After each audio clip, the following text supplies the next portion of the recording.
yang lain sudah hadir juga, maka kita mulai saja langsung webinar kita pada pagi yang berbahagia ini dengan mengucapkan basmalah. Bismillahirrahmanirrahim. Bismillah. Assalamualaikum.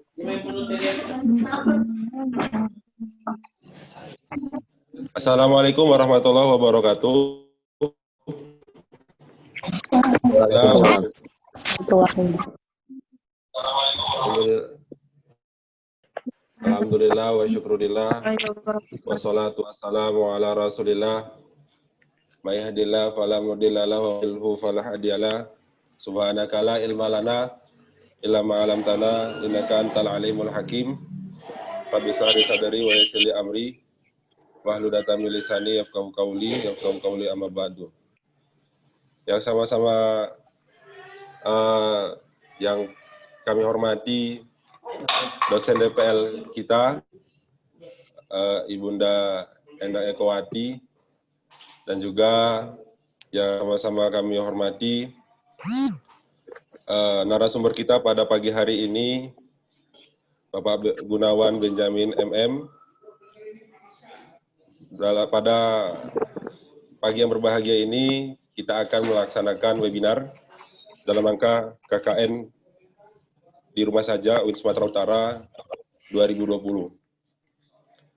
Baik, langsung saja tanpa mempersingkat waktu, langsung saja kita dengar arahan dan kata sambutan dari dosen DPL kelompok KKN 03, yaitu kepada Ibu Endang Ekowati. Kami persilahkan dengan segala hormat. Terima kasih.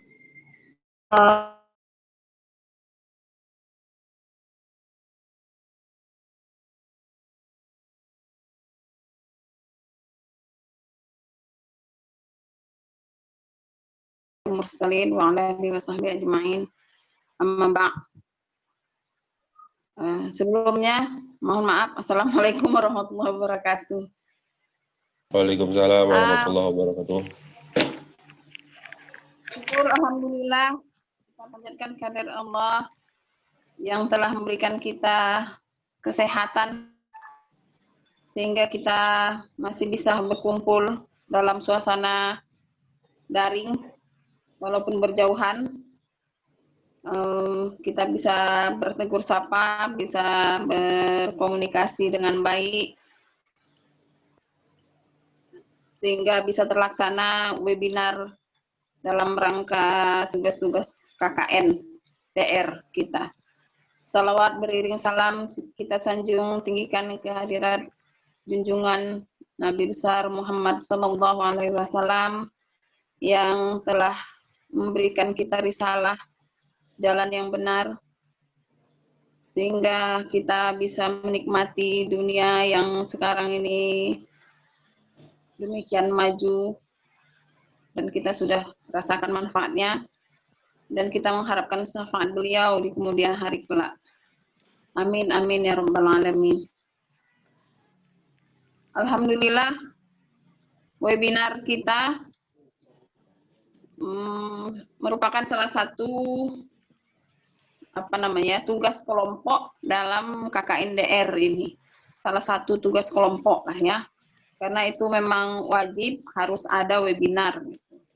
Jadi temanya ya pasti disesuaikan dengan tema KKN yang dipilih, yang telah diajukan atau yang telah ditawarkan oleh UIN Sumatera Utara. Kali ini webinar kita, kalian ambil temanya adalah peluang bisnis di masa pandemi. Ya, Ardi, kalau nggak salah begitu. Ya, Bu. Ya, peluang Bu. Bisnis di masa pandemi. Ya. Ya, Bu. Ya. Jadi pandemi yang membuat kita seolah-olah dibatasi gerak, ya, dengan istilah jaga jarak lah, atau batasi keluar rumah kalau tidak penting-penting kali gitu. Semuanya terbatas gitu ya. Jadi karena terbatas gerak, otomatis terbatas juga lah apa namanya ya, perekonomian gitu dari sisi itulah gitu. Jadi orang sekarang ini zamannya kalau istilahnya bahasa ekonominya itu nggak bergerak ya nggak makan gitu, ya kan? Jadi bagaimana kita dengan diam di rumah tapi punya masukan gitu. Ya sekarang ini sih marak dengan bisnis online gitu. Tapi adakah lain gitu dari bisnis online yang bisa dijadikan peluang di masa pandemi ini? Gitu. Jadi tema yang kalian ambil itu sebenarnya sangat bagus sih, sangat tepat gitu. Apa kira-kira bisnis? Jadi pembicara ini saya dapat info adalah Bapak. Udah hadir ya Bapak kita di? Udah Bu, udah. Udah masuk? Sudah Ibu, sudah. Saya sudah standby Ibu. Saya belum lihat orangnya Pak. Jadi, oh iya Pak Gunawan Benyamin. Terima kasih Bapak telah bisa menerima ide anak-anak ini. Dengan senang hati Ibu. Dengan senang hati. Salam kenal. Salam kenal. Karena saya dosen Suludin, Bapak dosen Febi. Jadi mungkin dosen Febi itu nggak kita. Bapak dosen masih muda Bapaknya ya? Ya, masih 17 masih Ibu. Muda, Pak. Masih 17. Dibalik, ya? Jangan dibalik ya. 17 nih. Jadi terima kasih Bapak telah bersedia untuk menjadi narasumber di webinar anak ini KKN DR, KKN di rumah aja, kelompok 3. Jadi saya DPL-nya Pak. Jadi mohon masukan-masukan agar anak-anak kita ini bisa memanfaatkan, apalagi mereka udah semester 8 nih Pak.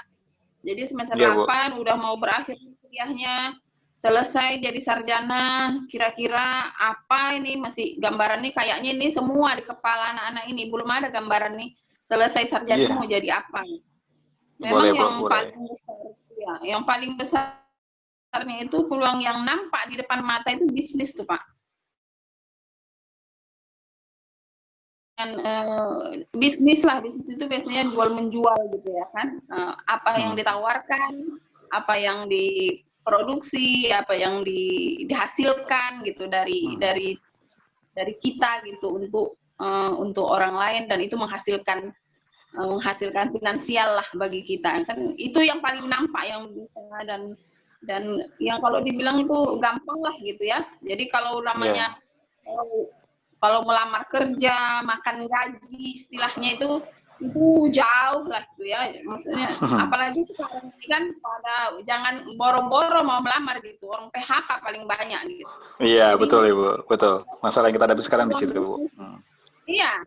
Jadi apalagi kita di rumah, orang yang kerja aja udah pada diputus hubungan kerja ya kan.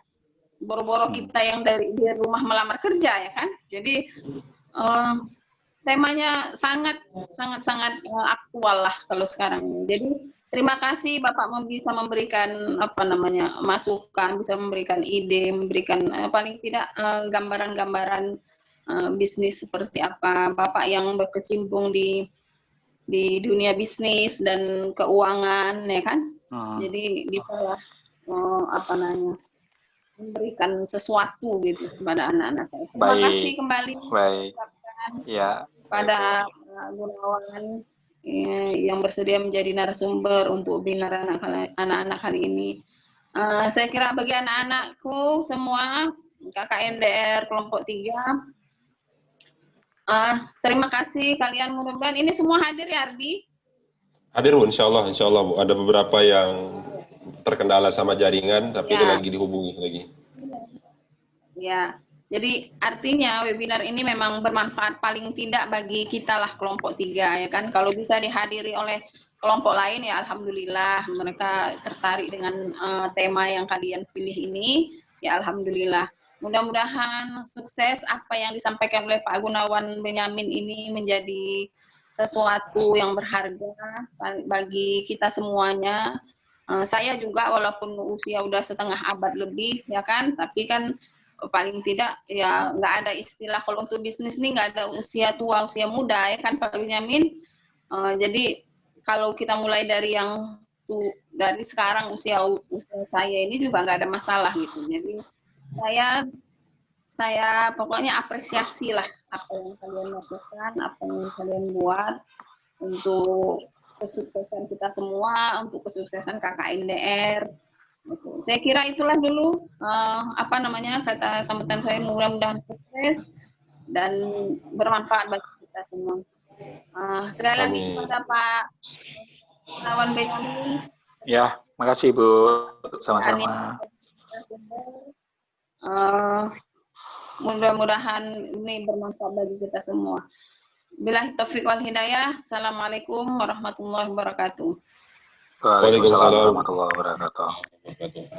Baik, terima kasih kami ucapkan kepada dosen DPL kelompok KKN 03 yang telah memberikan kata sambutannya kepada kita semuanya. Mudah-mudahan ada manfaatnya untuk kita. Langsung saja tanpa memperpanjang kalam lagi, langsung saja kita masuki acara yang inti, yaitu pemaparan tentang webinar kita pada pagi hari ini tentang peluang bisnis di era pandemi, yang akan langsung disampaikan oleh narasumber yang luar biasa, Bapak Gunawan Benyamin MM. Kepada Bapak kami persilahkan dengan segala hormat. Terima kasih Mas. Assalamualaikum warahmatullahi wabarakatuh. Waalaikumsalam. Ya, kenalin ya, saya Gunawan Benyamin. Kalau kita bicara sedikit profil terlebih dahulu deh, biar supaya nanti teman-teman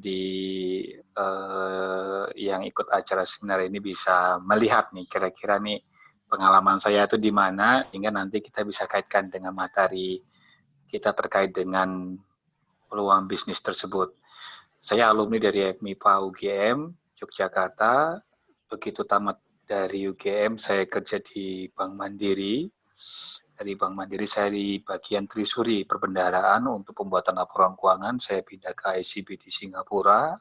Setelah itu saya pindah lagi ke Eropa ya untuk di beberapa bank sentral. Dan terus saya balik ke Indonesia, masuk ke pasar modal di Bursa Efek Indonesia. Saya di BUMN-nya ya untuk kelola saham, obligasi, reksadana termasuk yang syariah juga. Pernah malang melintang di banyak perbankan, dan pada hari ini saya itu jadi konsultannya Bank Indonesia, Pamina. Saya juga punya bisnis untuk pembangunan perumahan subsidi atau mungkin perumahan komersial. Saya juga mengelola bisnis untuk impor bawang putih, kebutuhan pokok kita yang ada biasa kita konsumsi setiap hari. Dan saya juga melakukan pemantauan terhadap sejumlah harga kebutuhan pokok dan jadi staf untuk Kementerian Ekonomi di bidang pengembangan akselerasi pertumbuhan ekonomi nasional. Jadi memang kalau seandainya kita bicara terkait dengan pertumbuhan ekonomi belakangan ini, kita tahu bahwasanya COVID-19 telah meluluhlantakkan banyak negara sehingga memaksa banyak negara ini masuk dalam jurang resesi. Kalau kemarin sore kita udah dengar Inggris masuk resesi, dan yang paling buruk nanti kemungkinan besar itu Turki. Turki bahkan ancamannya bukan hanya resesi saja, tetapi ada potensi Turki mengalami kebangkrutan ekonomi yang cukup signifikan. Nah, kondisi seperti ini nih yang sebenarnya jadi perhatian kita. Apakah memang di tengah kondisi ekonomi yang serba sulit sekarang ini akan tercipta sebuah pertumbuhan ekonomi yang baik yang bisa meng-create sebuah lapangan usaha atau mungkin lapangan pekerjaan? Masalahnya tidak semudah seperti yang orang bayangkan. Kondisi ekonomi yang terpuruk belakangan ini itu lebih didominasi oleh faktor non-ekonomi. Ini adalah faktor kesehatan, faktor nyawa, yang dimana penyelesaiannya untuk bisa supaya ekonomi itu bertahan adalah bagaimana caranya COVID-19 ini bisa dihentikan. Kabar terbaru dan terbaik ya saat ini itu adalah kabar terkait dengan diizinkannya masyarakat di Rusia untuk menerima vaksin massal dari pemerintahannya. Ini sebenarnya kabar baik. Artinya apa? Ada perkembangan positif terkait dengan penyelesaian masalah COVID-19 yang kita harapkan nanti jika berhasil di Rusia, ini akan memberikan efek positif bagi negara lainnya. Artinya negara lain bisa meniru komposisi vaksinnya itu apa aja sehingga bisa diproduksi secara massal. Pada saat itu terjadi, nantinya ini akan memberikan efek positif terhadap pertumbuhan ekonomi global termasuk pertumbuhan ekonomi nasional. Tetapi dengan kondisi yang sekarang, kita tidak bisa melihat apakah memang ada beberapa peluang-peluang yang bisa diciptakan. Kita bicara di pasar modal terlebih dahulu, banyak industri skala besar, statusnya terbuka ya atau TBK, yang dimana hampir semuanya ini 99% mengalami kemunduran prospek bisnisnya. Kita tahu banyak perusahaan-perusahaan yang ada di bursa yang jumlahnya itu hampir 600 perusahaan. Itu justru hampir semuanya ini mengalami penurunan kinerja keuangannya. Labanya turun, hutangnya membengkak, pemotongan gaji karyawan hingga pemutusan hubungan kerja itu suatu hal yang tidak terelakkan. Apa yang masih bisa hidup di industri belakangan ini? Cuman beberapa sektor saja, khususnya sektor telekomunikasi dan sektor farmasi atau kesehatan. Telkomsel, XL, Smartfren, atau mungkin perusahaan-perusahaan telekomunikasi lainnya, itu justru meraup keuntungan yang cukup signifikan di masa pandemi. Kenapa? Di saat terjadinya work from home, belajar lewat rumah, ada karyawan yang harus bekerja secara mobile, ini mengakibatkan konsumsi data dari perusahaan telekomunikasi itu mengalami peningkatan. Selanjutnya adalah dunia kesehatan, seperti kimia, farma, Indofarma, Bio Farma, atau mungkin kalau kita bicara perusahaan-perusahaan farmasi, ini mereka mengalami kenaikan penjualan obat-obatan. Nah, sebenarnya sih ini linier dengan kondisi COVID yang memaksa masyarakat untuk lebih baik dalam menjaga kesehatan tubuhnya. Dan satu lagi ya banyak usaha-usaha kayak seperti produsen sepeda ini mengalami peningkatan omset penjualan. Nah, peningkatan omset penjualan inilah sebenarnya yang relatif banyak diuntungkan dari sisi penyebaran COVID-19 itu sendiri. Dan termasuk harga emas. Harga emas dunia itu kemarin kalau sebelum COVID masih di kisaran 1.500 hingga 1.700 US dollar per ounce troy, kemarin sempat naik ke 2.070 US dollar per ounce troy, walaupun hari ini turun lagi di kisaran 1.850 hingga 1.900 US dollar per ounce troy-nya. Jadi memang kondisinya itu sebenarnya COVID-19 itu telah membuat banyak sektor bisnis apapun mengalami pukulan kecuali sektor telekomunikasi, farmasi, dunia kesehatan, atau mungkin sektor yang saya sebutkan tadi untuk alat mobilitas masyarakat seperti sepeda itu tadi. Tetapi memang, apakah kita bisa menarik peluang dari kondisi ekonomi yang serba sulit seperti itu? Di awal, itu kita menemukan ada banyak pengusaha-pengusaha pembuat masker yang awalnya itu bisa menjual masker dengan keuntungan 400%. Modal mereka buat masker 5.000, mereka jual 20 sampai bahkan 50.000. Tapi kan kondisi equilibrium, ketika keseimbangannya tercipta, masker banyak di pasar setelah itu dan harganya sekarang cuma gocengan, ada yang 3.000-an kan gitu ya. Jadi sebenarnya peluang bisnisnya itu kemarin itu ada, tetapi lama-kelamaan juga meredup. Nah, ini yang perlu diwaspadain. Nah, dalam melihat prospek bisnis, kita tentunya berasumsi kapan sebenarnya COVID-19 ini akan berakhir. Nah, kalau teman-teman nih, tadi kan Ibu Endang menyatakan bahwasanya, oh kita itu loh saat ini sudah di semester 8, sebentar lagi tamat. Asumsikan 2021 tahun depan di pertengahan tahunnya kita sudah tamat gitu loh. Apakah ekonomi sudah pulih? Oh, belum. Teman-teman silakan cek Google, saya punya Gunawan Benjamin, kapan ekonomi nasional pulih, dan itu jawabannya besar kemungkinan di tahun 2022. Artinya apa? Banyak nih kawan-kawan yang punya bakat, yang punya keterampilan, yang punya ijazah, terpaksa harus mungkin ya di 2021 hingga 2023 ini antri dalam orang yang masuk dalam antrian pengangguran. Ini nggak bisa dihindarkan. Karena memang kita sudah memperkirakan, kita sudah memperhitungkan bahwasanya besar kemungkinan nantinya ke depan ekonomi itu baru mulai pulih di awal 2023 dengan catatan, dengan asumsi COVID-19 di akhir semester ini di tahun 2020 bisa dihentikan. Kalau tidak, ini makin panjang penderitaannya, makin kesulitan ekonomi bisa diputar dan akan menciptakan sebuah keseimbangan di mana pemerintah akan banyak mencetak uang, khususnya Bank Indonesia, untuk dibagi-bagikan gratis secara masyarakat dalam bentuk bantuan sosial. Ini sebuah kebijakan yang sulit untuk dihindari.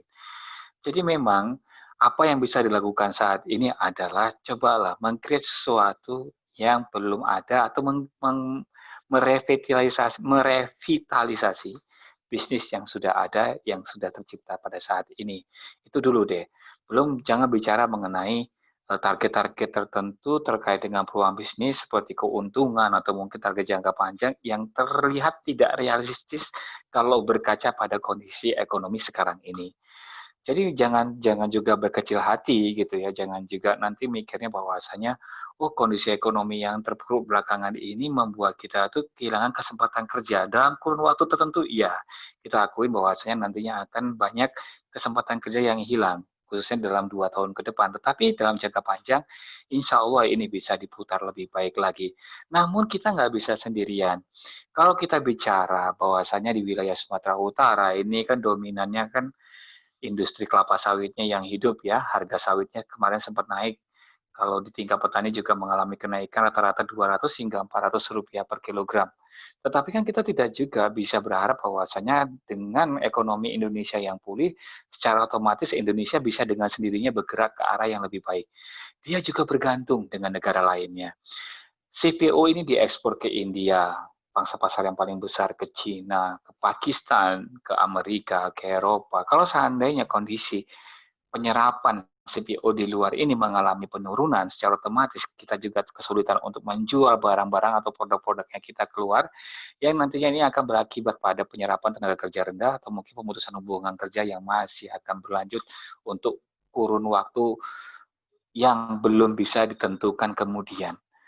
Jadi memang kalau seandainya kalau seandainya teman-teman nanya apa sih Pak peluang bisnis yang bisa tercipta? Kalau saya bilang sih semuanya dalam posisi itu nol.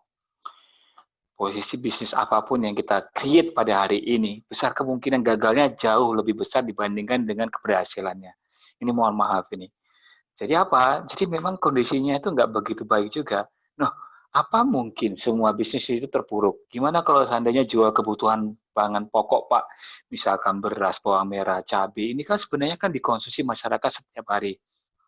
Apakah ini juga terdampak? Nah, saya punya responden 15 pasar tradisional yang dari setiap pasar itu kita punya sekitar 10 responden yang kita pantau tiap hari.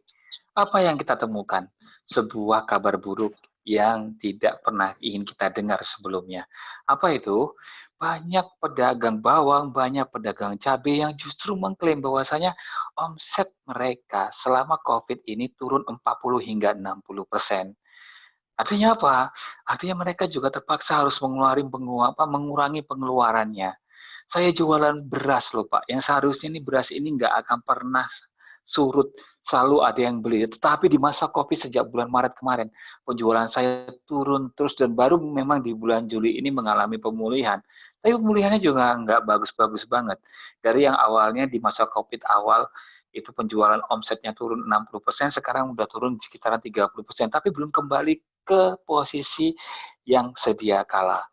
Jadi saya juga bukan bermaksud untuk mematahkan semangat kawan-kawan yang ada di forum ini gitu ya, tetapi memang sebaiknya kita berpikir realistis.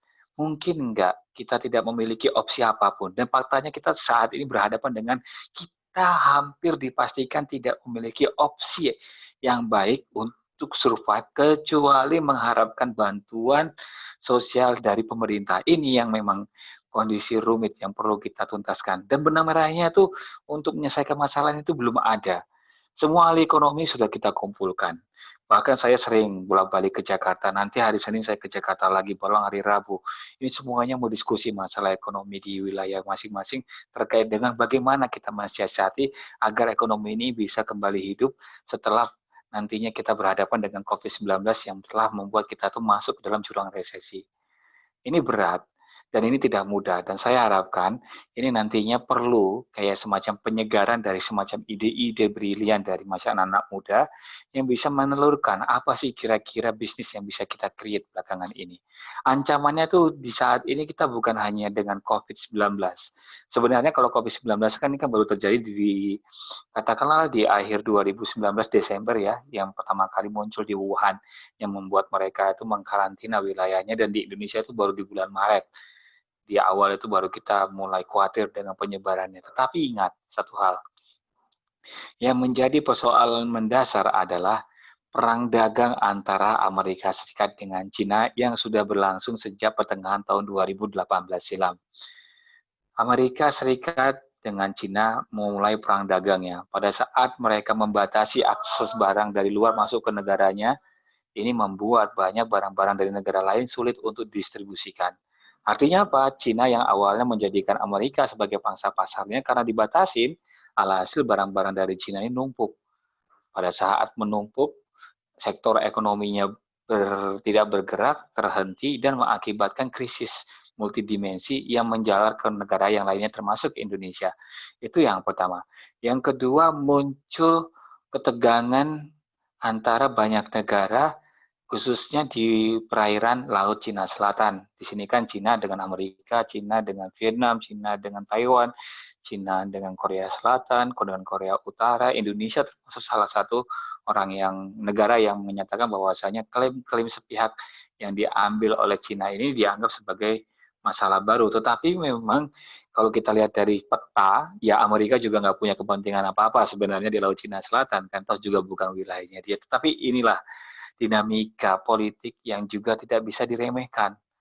Nah, dari mulai perang dagang, terus ada masalah di Laut Cina Selatan, yang ketiga masalah COVID-19. Jadi ketiga rentetan ini membuat banyak negara harus berhadapan dengan resesi ekonomi. Gampangnya resesi itu bahasa awamnya itu begini loh. Saya seorang karyawan, saya kehilangan pekerjaan di bulan Maret, April, Mei, 3 bulan saya tidak punya penghasilan, secara otomatis saya akan mencari bantuan agar saya bertahan hidup. Katakanlah saya berhasil mengajukan permohonan untuk bantuan sosial dari pemerintah. Kalau seandainya saya tidak berhasil, maka kemungkinan besar saya akan berhutang. Selama 3 bulan itu saya berhutang. Katakanlah gaji saya seorang pegawai itu 7 juta awalnya, dan saya berhutang 3 juta untuk memenuhi kebutuhan dasar karena saya tidak dapatkan penghasilan lagi. Selama 3 bulan saya punya berhutang sebesar 9 juta rupiah. Nah, misalkan setelah Maret, April, Mei di bulan Juni, saya dapat pekerjaan saya lagi, asumsikan gaji saya pulih lagi ke 7 juta. Tetapi saya berniat untuk membayar 2 juta, saya cicil uang dari hutang selama 3 bulan sebelumnya. Karena resesi itu. Berarti saya butuh sekitar 9, 2, 4, 6, 8, 5 bulan ke depan, setelah hutang lunas, baru saya hidupnya normal. Bayangin, dampak dari 3 bulan COVID-19 menghantam ekonomi saya butuh waktu 5 bulan lagi untuk proses recovery-nya. Ya sayangnya Indonesia itu lebih panjang lagi. COVID dimulai dari bulan 3 sampai bulan 8 hari ini belum selesai. 3, 4, 5, 6, 7, 8. Dan 6 bulan loh. Kalau ini berlanjut lagi sampai akhir tahun, mau berapa lama lagi Indonesia akan mengalami proses recovery? Oleh karena itu hitungan kami adalah di tahun 2022 atau 2023 awal, baru ekonomi ini mulai bergerak. Jadi ini nggak mudah. Dan selama itu mungkin nggak ada peluang bisnis yang bisa kita create, yang bisa memberikan keuntungan. Tetapi tugas pemerintah adalah membantu usaha kecil dan menengah. Jadi apa yang bisa teman-teman lakukan selama masa pandemi untuk melihat peluang bisnis yang tercipta? Coba lihat lingkungan sekitar. Artinya coba lihat lingkungan sekitar dulu. Apa yang dibutuhkan sama masyarakat pada dasarnya? Ini dulu yang paling penting.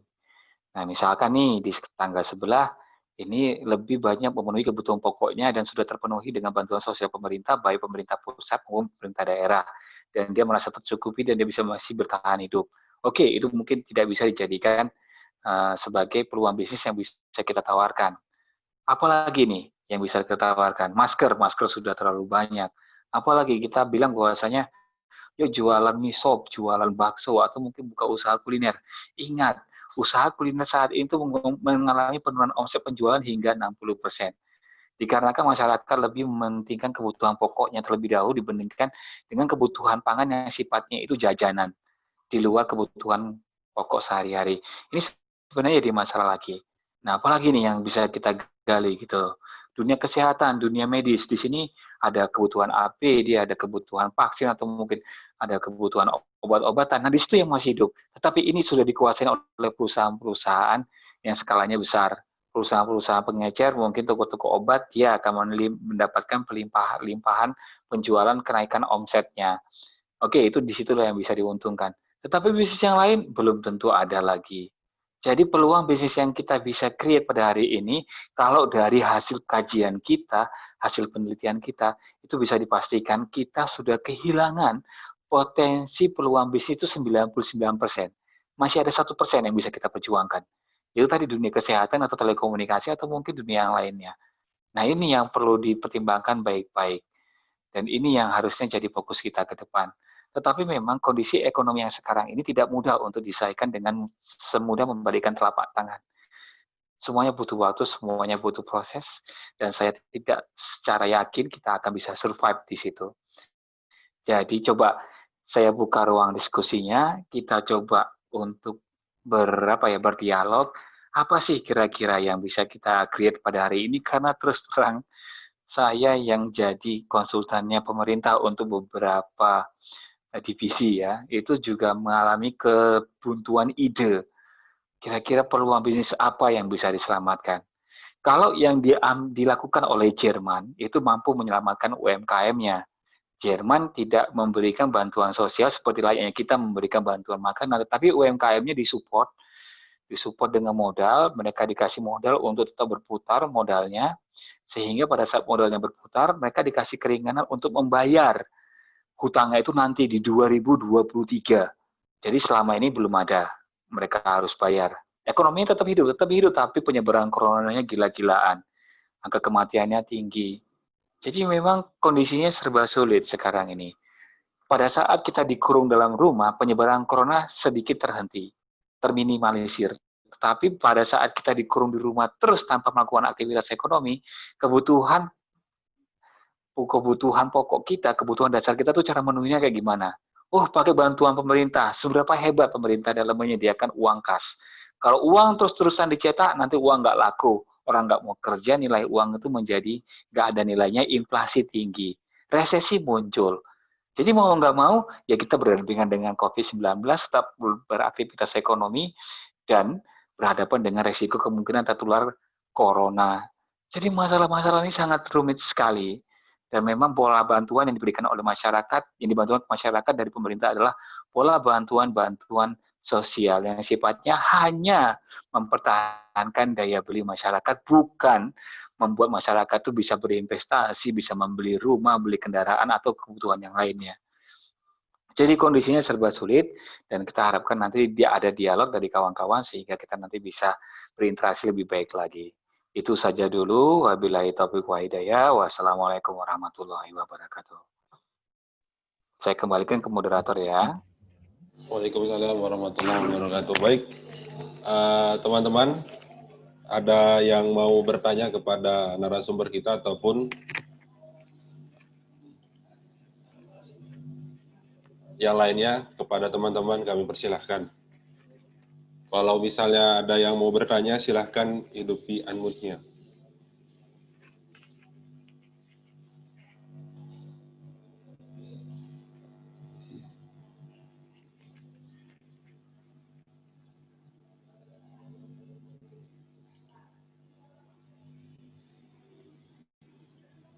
Silahkan kepada teman-teman, apabila tidak bertanya kepada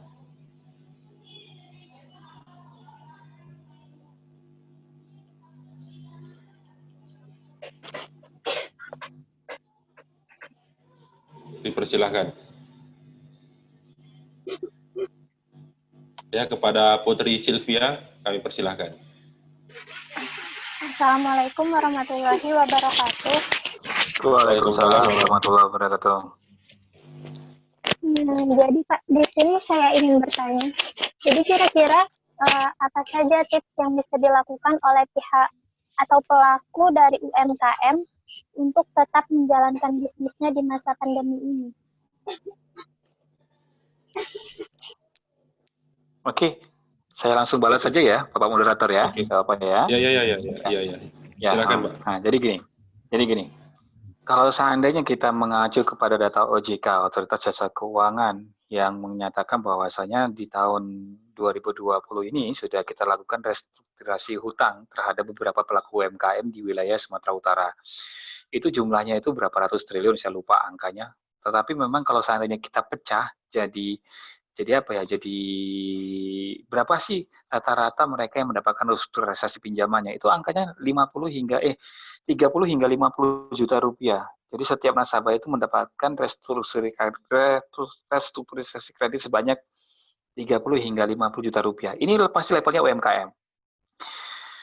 Nah, pelaku UMKM ini sejauh ini sampai detik ini itu bagi yang bisa bertahan, ya, yang bagi bisa bertahan, bisa mempertahankan karyawannya, tetap membuka usaha, tetapi mampu bertahan dalam kondisi meminimalisir dampak penyebaran corona, itu mendapatkan insentif yang lebih banyak lagi.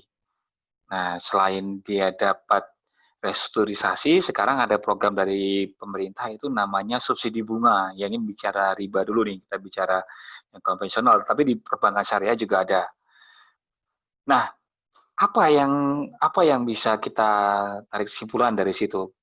Dari sekitar 60.000 pelaku UMKM itu yang mampu bertahan sebenarnya ya, itu kurang dari 10%.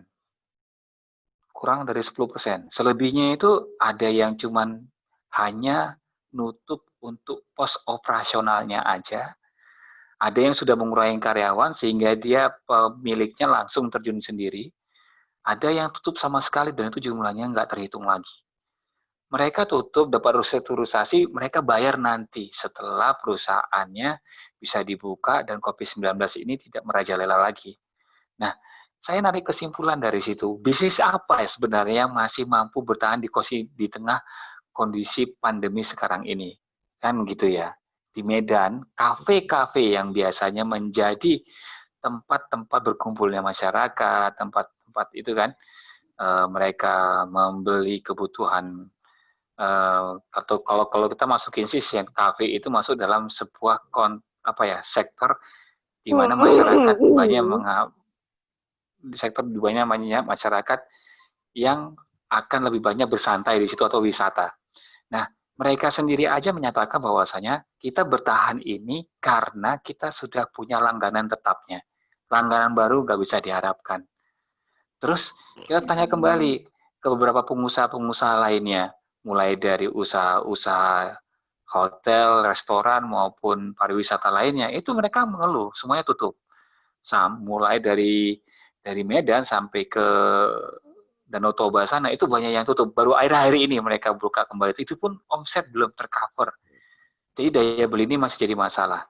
Nah, saya menilai apa yang terjadi saat ini itu bukanlah sebagai kayak semacam gambaran di mana apa sih yang bisa kita tarik dari para pelaku UMKM tadi sehingga kita bisa belajar dari situ yang kita bisa terapkan untuk membesarkan bisnis kita sendiri. Nggak ada sebenarnya. Nggak ada sama sekali. 65% pertumbuhan ekonomi Sumatera Utara atau ekonomi Sumut itu banyak disumbang oleh sawit. Nah, sawit ini yang sebenarnya masih bisa menggerakkan ekonomi Sumatera Utara dengan kontribusi kenaikan harga yang cukup signifikan belakangan ini. Tapi pelaku UMKM yang lainnya tidak ada kecuali satu hal. Kita berbisnis di sektor-sektor yang defensif. Jadi kalau kita mengklasifikasikan ada 3 sektor ya. Pertama itu sektor yang tumbuh. Sektor yang tumbuh itu kayak perusahaan-perusahaan besar kayak misalkan telekomunikasi atau yang lainnya. Ada sektor yang yang ini ya, yang defensif. Defensif itu kayak kita jual bahan-bahan pokok, bahan kebutuhan hidup sehari-hari, kayak sabun, pasta gigi, itu defensif. Yang ketiga ini ada bisnis-bisnis yang masuk ke sektor cyclical. Cyclical itu bisnisnya itu berputar, tetapi secara musiman. Nah, ini sebenarnya yang perlu dipahami. Kalau bicara perusahaan yang tumbuh sama perusahaan yang cyclical, ini semuanya udah mati. Kalau yang tumbuh mungkin masih bertahan, tapi yang cyclical kayak jual pakaian, Matahari, Ramayana, itu semuanya sudah usang. Bisnisnya sudah mengalami penurunan. Dan yang terakhir adalah defensif. Defensif ini adalah perusahaan atau bisnis yang masih menjangkau kebutuhan dasar masyarakat. Jadi kalau mau bisnisnya bertahan hidup di kondisi yang sekarang ini, cobalah masuk ke bisnis UMKM yang menjajakan kebutuhan pokok masyarakat atau kebutuhan dasar masyarakat itu sendiri. Di situ sih kuncinya. Ada lagi?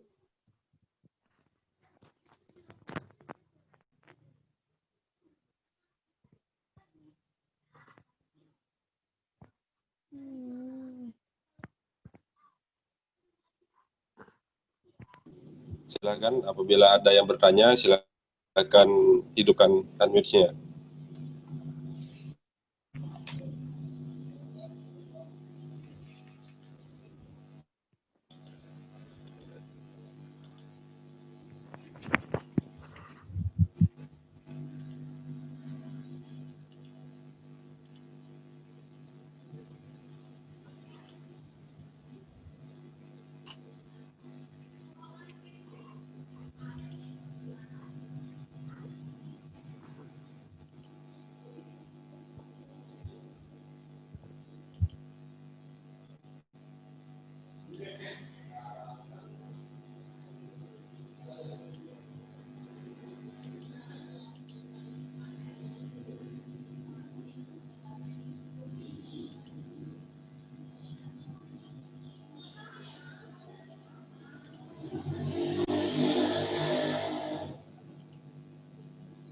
Ada lagi teman-teman yang tidak bertanya kepada narasumber kita?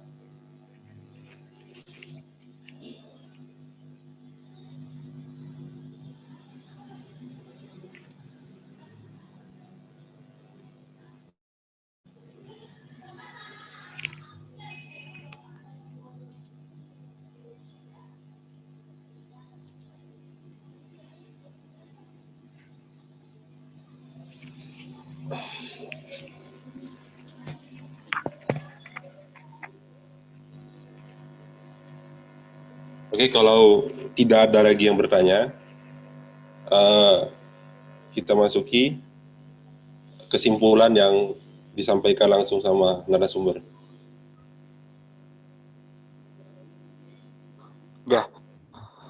Ya, langsung Pak. Jadi gini. Jadi ini sering saya utarakan kalau seandainya kita ikut rapat gitu ya di Kementerian Ekonomi gitu.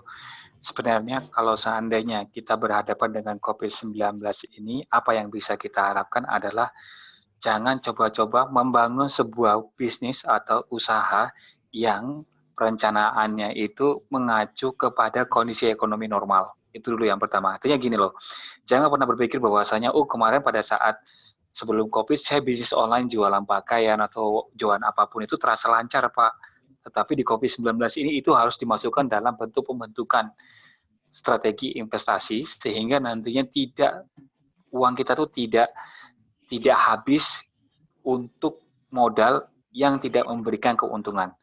Yang kedua, kalau seandainya ada bisnis yang udah jalan, terus bermasalah karena COVID-19, nah lantas berpikir bahwasanya dengan modal baru yang bisa kita dapatkan dengan cara meminjam atau mungkin dengan cara menjual aset, ini juga belum bisa jadikan solusi. Jadi banyak UMKM yang kita evaluasi di perbankan, pada saat mereka melakukan bisnis dengan penambahan modal dari bank, ternyata bisnisnya nggak hidup. Bahkan bisnisnya itu sepele loh. Artinya bisnis yang berkembang yang seharusnya menjadi konsumsi rumah tangga banyak orang. Bisnis ternak kambing. Awalnya dia pikir bahwasanya kalau seandainya saya punya modal, saya kembangin ini, saya bisa bayar ini, karena nanti permintaan akan kebutuhan daging mengalami peningkatan. Ternyata tidak. Di masa Covid justru permintaan akan daging permintaan akan daging konsumsi itu mengalami penurunan terus. RPH turun 80%. Banyak yang seperti itu. Bahkan banyak pengusaha-pengusaha AGK yang mengeluhkan omset turun hingga 90%. Nah, ini yang perlu dipertimbangkan.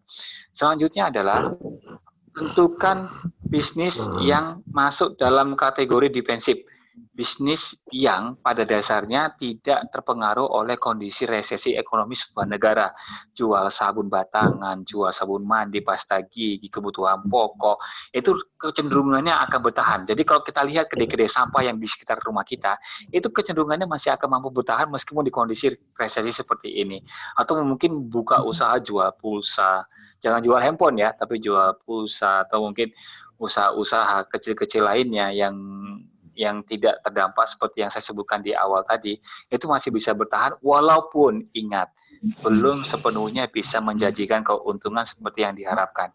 Jadi, masalah ekonomi sekarang itu tidak bisa diselesaikan secara ekonomi. Artinya gini loh, kalau seandainya kita kesulitan mengelola bisnis di tengah pandemi, terus kita berpikir bahwasanya dapat diselesaikan secara ekonomi dengan menambah modal, ini salah kaprah. Karena yang paling benar adalah kita selesaikan dulu masalah COVID-nya, baru kita bicara ekonomi. Jadi memang ada baiknya punya strategi yang dipikirkan mulai sejak dini, tetapi strategi itu tidak muluk-muluk sehingga tidak memberikan dampak kerugian lebih besar pada saat kita menjalankan usaha nantinya. Seperti itu dia. Ya, terima kasih. Terima kasih kepada narasumber yang sangat istimewa pagi ini. Ya, satu lagi, Mas, satu lagi, nanti saya 1:30 itu live di Metro TV, nanti mungkin teman-teman bisa lihat. Oh, siap. Ya. Terima kasih kepada Bapak Gunawan Benjamin MM yang telah memberikan materinya pada pagi ini. Mudah-mudahan ilmu yang disampaikan oleh Bapak mendapatkan manfaat juga kepada kami yang mendengarkan dan dapat diaplikasikan dalam kehidupan sehari-hari. Terima kasih banyak, Pak. Sehat selalu. Semoga Bapak sehat-sehat dan bisa berkat Bapak lah mudah-mudahan memulihkan ekonomi Indonesia.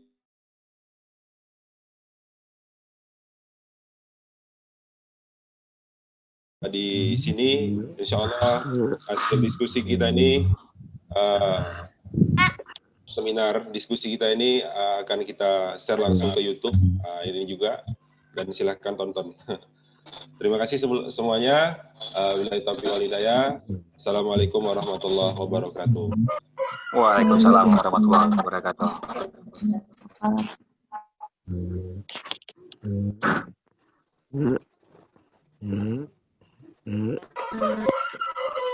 KKN 03 jangan ini dulu, keluar dulu ya.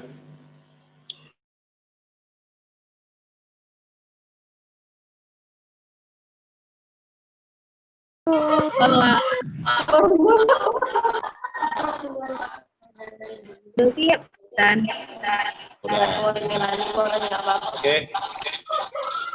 Assalamualaikum guys semuanya.